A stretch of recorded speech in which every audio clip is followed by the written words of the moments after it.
Hi everyone, thank you so much for joining me on today's video. Now today's video is a marriage series. So ladies, you're gonna want to get your man to watch this because this is going to be for your benefit, because he'll be able to hear some secrets which can help him on the journey to becoming closer with you.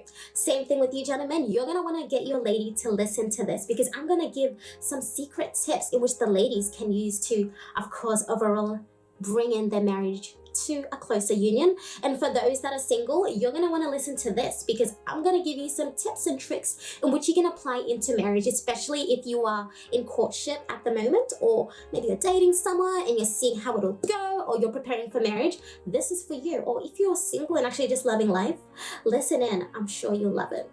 Now, marriage, a sweet topic we've heard about for years and years. We have seen all sorts of marriage, as I'm sure you can imagine. But you know what? When you start to speak to him about that issue, are you attacking him? Or are you looking at what the issue is? See, what a lot of people do is when they are talking about a heated conversation, for example, or a certain issue, they start to attack each other and they say, you're not this, and you're not this, and you're not this. They attack each other. Instead, what they need to do is look at the root of the issue and say, hold on a second. Okay, all of this started because of this. Now, let's talk about this. I'm not going to attack you. I respect and honor you. And he's going to say, you know what? I love you. And I'm not going to even attack you either. Let's just look at it for what it is. And that's what you need to do. Look at the issue, address the issue, because once you address the root of whatever it is that began, it's wiped out. And you know what? Your foundations are set in stone and everything is smooth again. Some of you men might feel like, you know what? When I first married my girl, she was looking good. She was looking amazing. And now that we're married, it seems like she's not dressing up anymore. She's not really presenting herself in that sweet romantic way. Ladies, you might be feeling the same thing too. You might be like, oh my gosh, he's wearing that exact same shirt again. And I just want it to be exciting like how it was when we first got married. You see, the power's in your hands. Create the mood. No, I'm serious actually. No, like legit, I'm serious right now. You see, so men chase after their wives, right? Well, let's start again. So when you first start dating, your man might be going for you, trying to get you, he might be chasing after you. Now, you see, when you get married, you are supposed to remain chaseable. Yes, I did put that on my post yesterday, but I'm serious about that. Like, remain chaseable. What a lot of women do is they get married, and then after they're married, they're like, you know what? They stop. And the thing is, what they're supposed to do is remain chaseable. But what they do is they stop, and then the man actually doesn't have to chase after the woman anymore because she's not remaining chaseable. The way that you look, the way that you present yourself, the way, just everything about you should be better than how it was when you got married or before you got married. You should constantly be flourishing in a way that they make it like, that woman, like, what can I do? Like, even though he's married to you, right? His impression should always be like, man, my woman, my lady, my wife is just so beautiful. She's so gorgeous. She's amazing. The respect she gives me is just wow. Like, what can I do to show this woman how much I love her?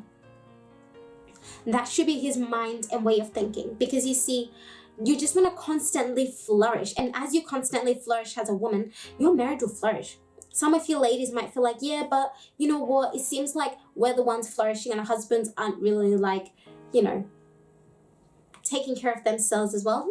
True, I guess. But you see, you're the wife though, right? Aren't you the wife? So this is your marriage. A wise woman with her hands builds her home. A foolish one with the same hands can break it. So if you're telling me that you're the one taking care of yourself fully, and that your husband seems like he's not really, taking care of himself, or you feel like that the husband should be doing more as well, or whatever it may be, cool, I get it. I completely do. And I will make a segment about, well, depending on how many people reach out about that. But, I mean, seriously, aren't you the wife though?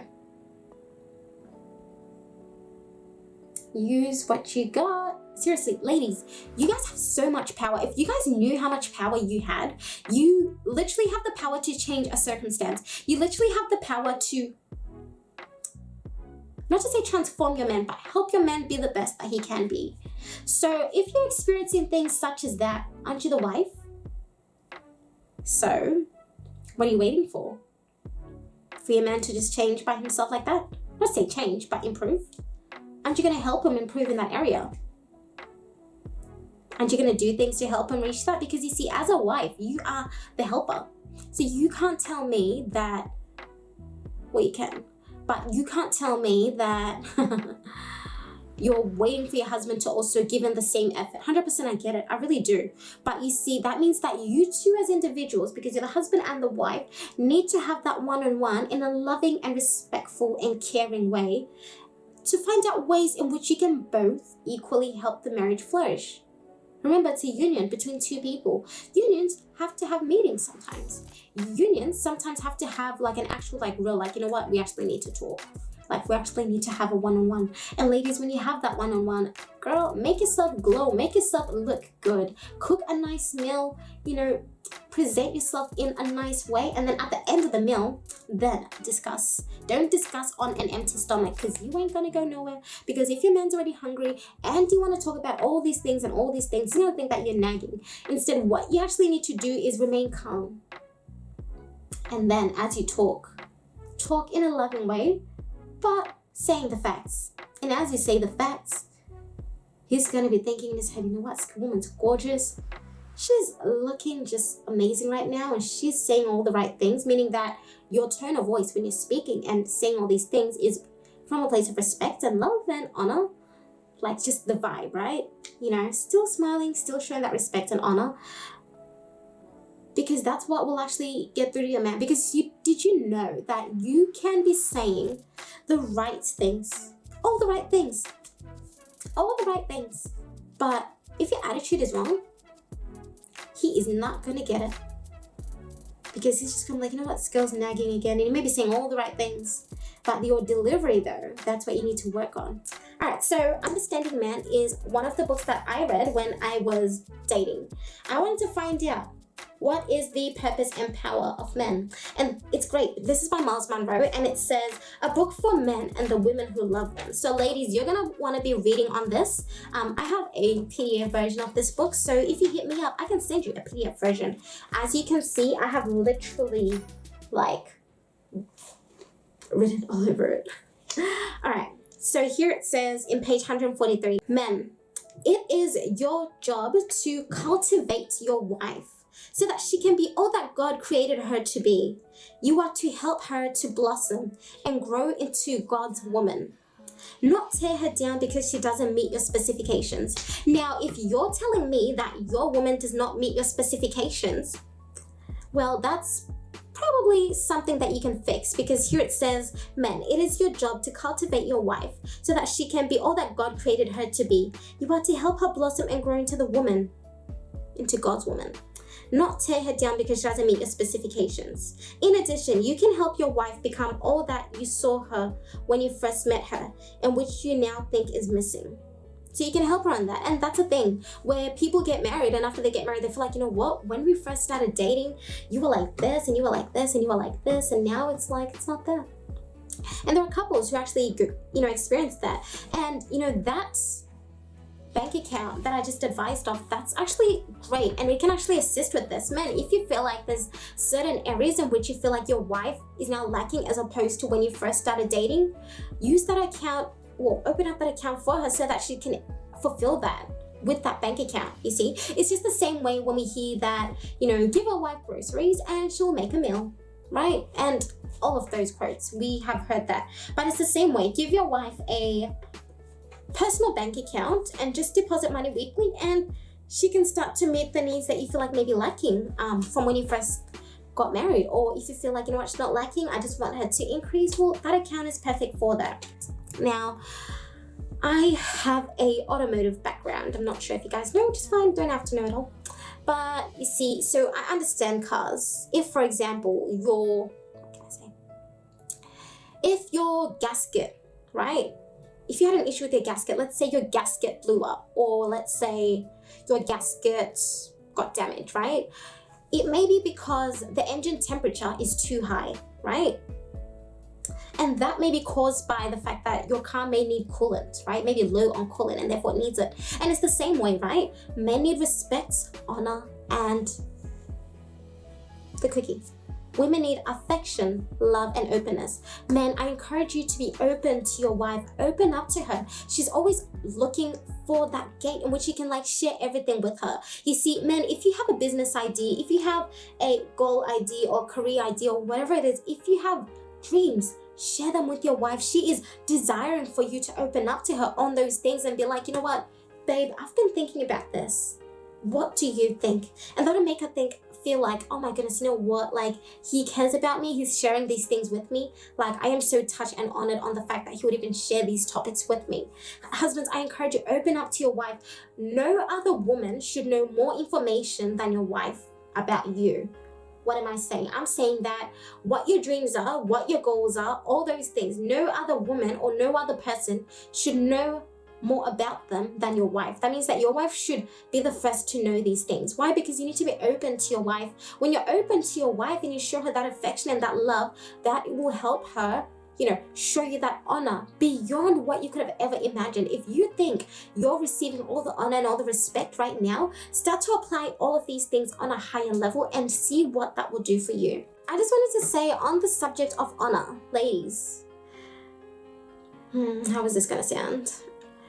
In terms of honor and respect, your husband should be getting the highest level of respect, as opposed to, you see, the respect that you show to your pastor, or your boss, or your CEO, career advisor, whatever it is, your husband should be getting more honor than all these other people. Why? Because you are married to your husband. You're not married to your, you know, all these other people. Right? So your husband should be getting the highest level of respect. So if you haven't shown such respect to your husband, and then let's say you're out with your husband and then your husband sees you giving all this extra honor to your pastor and your CEO and boss and all these things, it's gonna be kind of like odd, where it's like, you haven't really ever shown me that kind of honor and respect, but you're showing all these other people. Awkward, bit different. But see, guys, always remember and come back to the fact that you guys are one. You are married together. Therefore, give each other the best honor. Women, give your men the best honor. Men, give your wife the best love. So another book that I read is The Power of a Praying Wife. You see, what this book talks about, it's basically different topics in which you can pray for your husband. You might say, oh, well, my husband can pray for himself. 100% of course he can. But you see, as a wife, you are powerful. If you knew how powerful you were, if you knew the fact that a house is built by a wise woman and a foolish woman tears it down with her same hands, you would want to know what to do to build your house to strong foundations. Now, see, this book talks about praying for your husband in terms of his finances, his business, you know, his so many topics. There's literally everything. When I say everything, I mean like everything, even about his self-image. And that's actually one of my favorite. You see, I'm just gonna read a small line. It says, why do some very capable and talented men consistently find doors of opportunity and acceptance closed to them, while others with equal or less ability have seemingly unlimited opportunities and success in every area of their lives? It doesn't seem fair, does it? Well, timing, of course, has to do with this, but you see, God has a time for everything, for everyone, and He works in us what needs to be done to prepare us for what is ahead. Having a sense of God's timing brings the peace to wait on the Lord for it. And you see, what you need to do is pray for your husband's self-image. Pray for your husband's self-image. The way that he sees himself. The way that he thinks about himself. When he looks at himself in the mirror, you know, what is he thinking? These may be things you don't even know. Pray for him. You have no idea. Men go through so many things that us women will probably never really know much about internally. So that's why it's good to pray for your husband, because you may never know that the area that you're praying for your husband for is exactly what he needed. Maybe exactly what has been holding him back for a while to reach that very goal. And yet, your prayers as a wife help him get there. Because you see, as a wife, you carry a lot of power. That's why you are called wife. Now, ladies, I encourage you, take a good look at your home. What does your home say? What's the vibe of your home? What's the vibe of your bedroom? What emotion does it bring?